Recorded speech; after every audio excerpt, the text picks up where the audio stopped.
Hey, y'all. Welcome to the Liberation is Lit podcast, where the power of storytelling meets the force of social change. I'm your host, Taylor Simon, and in this podcast, we believe in the profound impact of stories.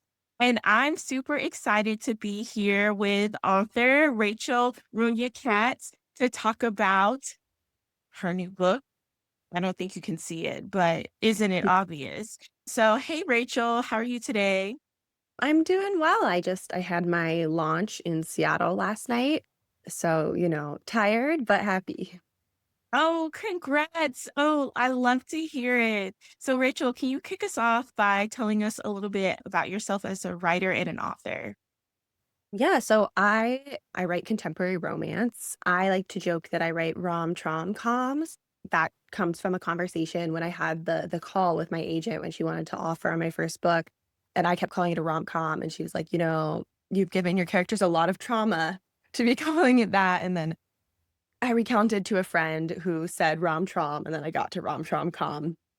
And so, oh my gosh, I'm sorry, my cat is really interested in being involved here.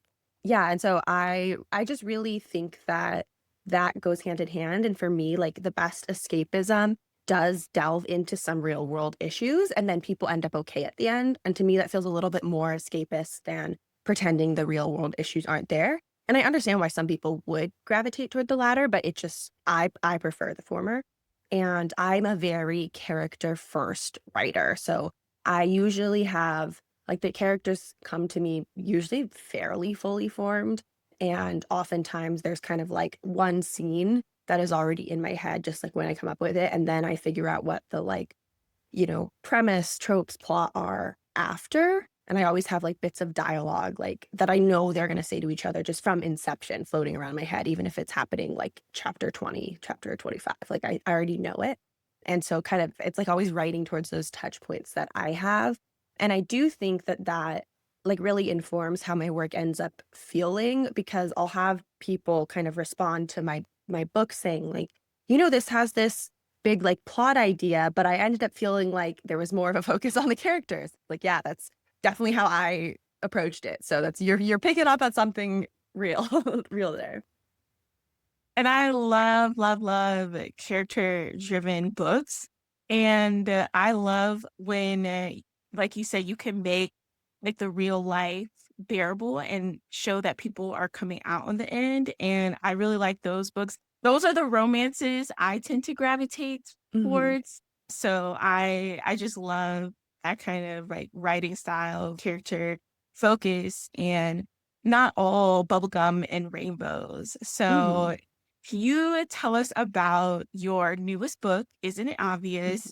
What was the inspiration, or I guess, how did the characters come to you? Mhm. And what do you hope readers will get from the story? So the book itself is a like hidden identity epistolary romance. So they are falling in love online, not knowing that they've also met in person because they're going by different names online versus in person. And for me, the very opening scene popped into my head fully formed. Actually, like a year before I even sold the book, like I wasn't sure I was ever going to work on it, but I wanted to write it down just to make sure I remembered it. And yeah, the characters popped into my head as is. And I think it's sort of like demographically natural. I typically have a Black Jew as one of the main characters in my books. And the Ravi is Indo-Trinidadian, and I just had a friend from college who was, which I think is probably why that character like popped into my head. I think I think in like romance, a lot of people love to romanticize an accent, which I think is really fun. But typically you're getting people romanticizing like British accents. And I thought my friend has like I love his voice. Like I think it sounds really nice. So I was like, well, I can romanticize a different accent.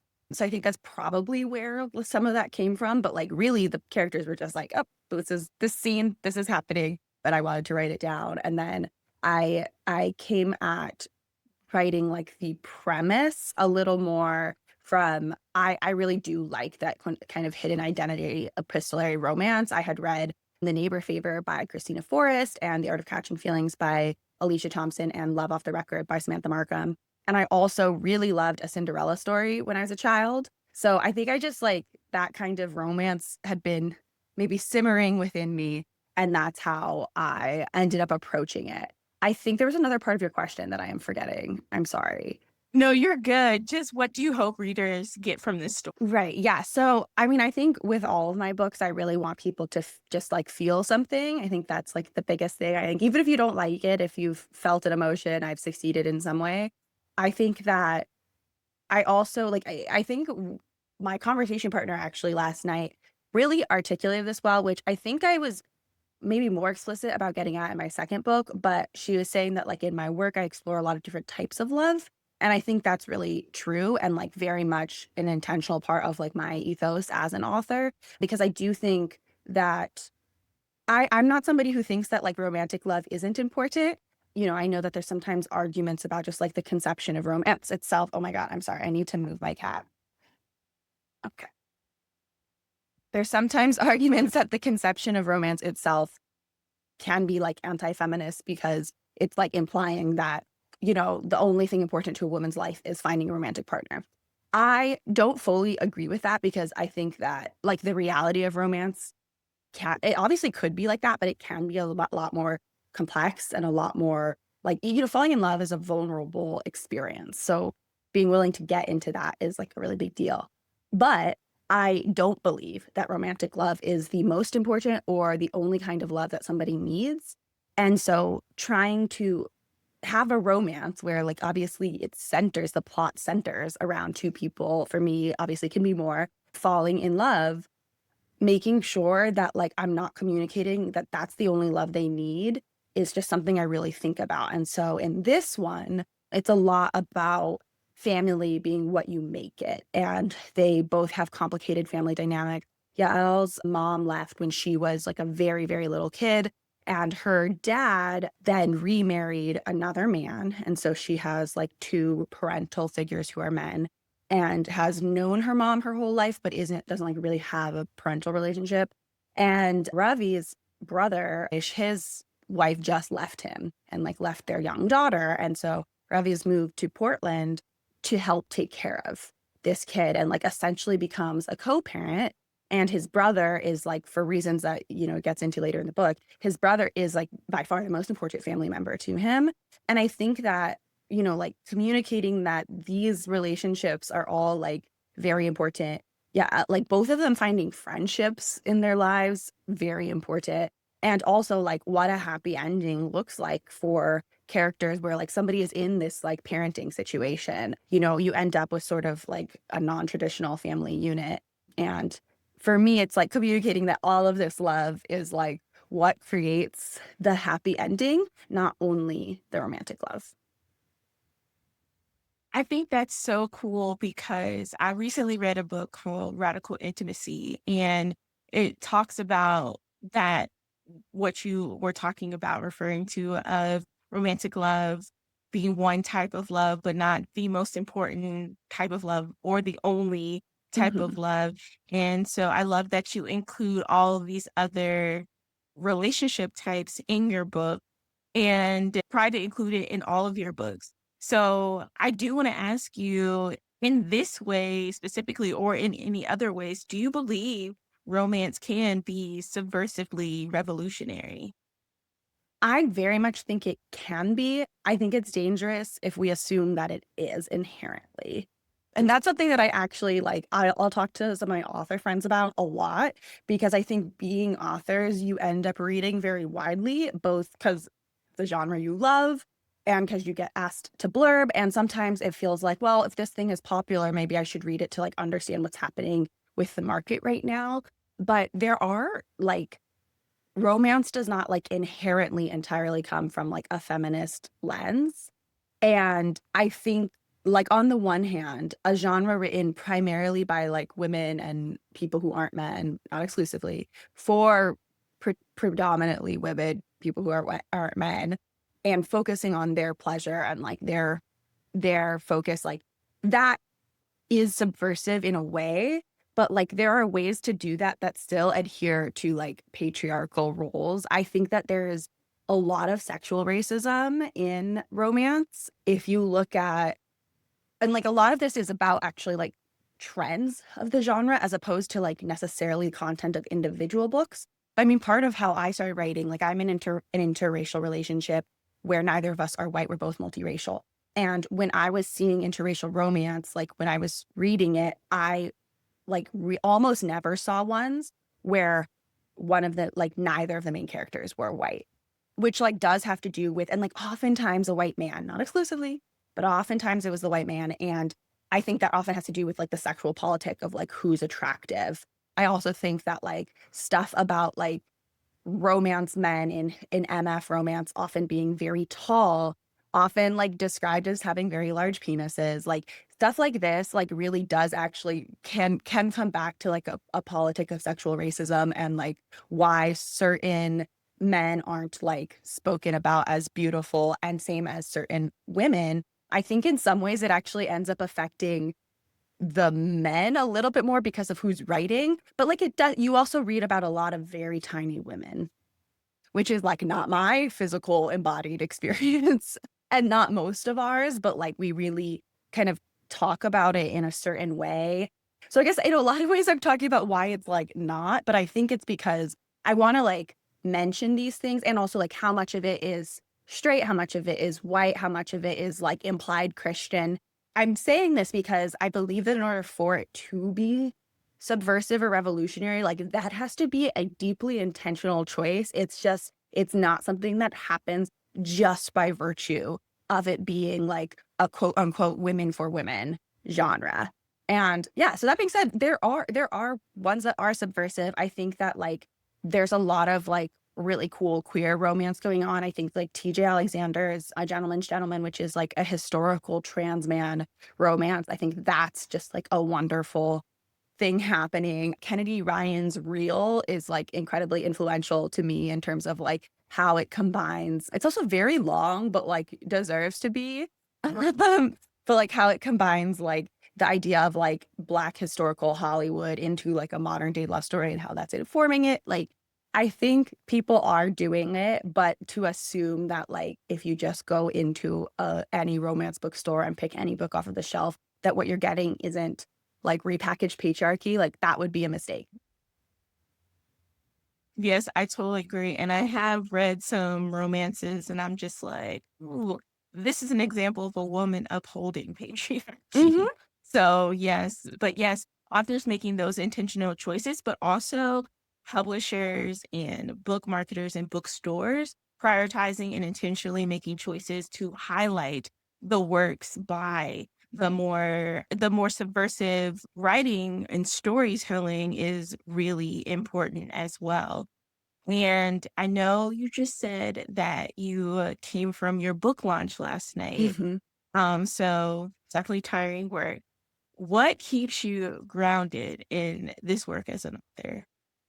I honestly just like writing a lot. So I think that's like where I come back to because I think the industry can be really like, can really get you down. And I think it's really hard because when you've like monetized your art, it's something that feels like deeply personal in a way that like my day job doesn't necessarily. So when rejection happens or things go wrong, it can just feel so big in a different way. So what it has to come back to is really loving the actual work. And then also I think I have a really good group chat of authors. I have a group chat and a Discord. And I think those are both like very helpful for me to partly like remember that not literally everything, but like most things you go through in publishing, somebody else has been through in some to some degree or in something similar. So yeah, I think that's what keeps me sane. We love a good group chat.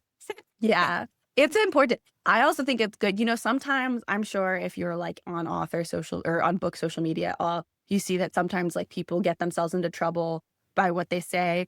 I'm like, if you have a group chat, you could just say it to the group chat and you could get feedback on whether that's something out of pocket from your group chat and you don't have to post it publicly.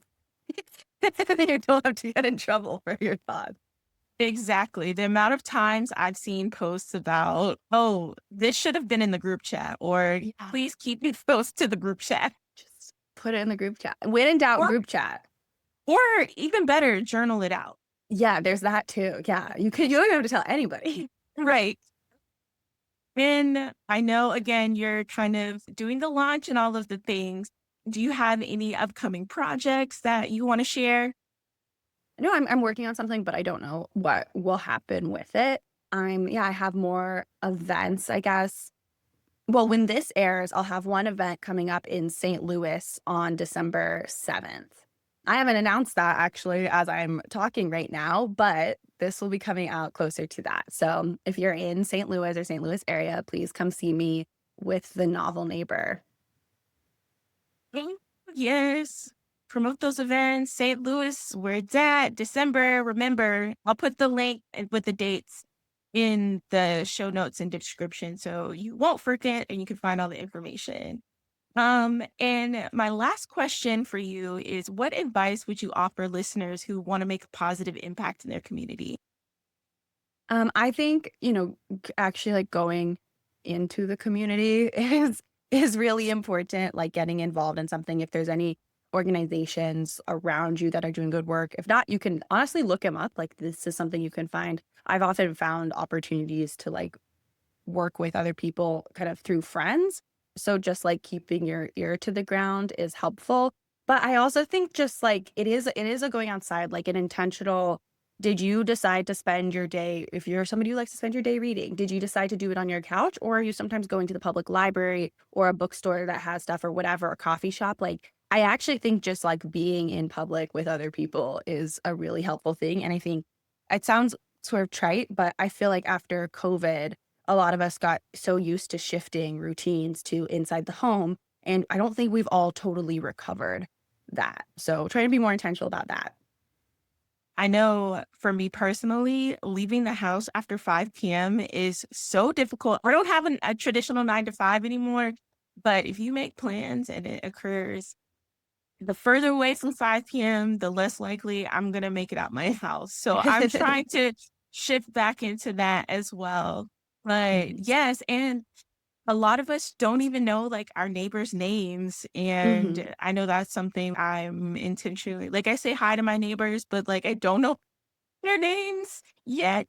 So just being intentional and like you said, getting out into community is really important. So I love so thank you so much, Rachel, for this amazing conversation. Where can people find you and keep up with your work?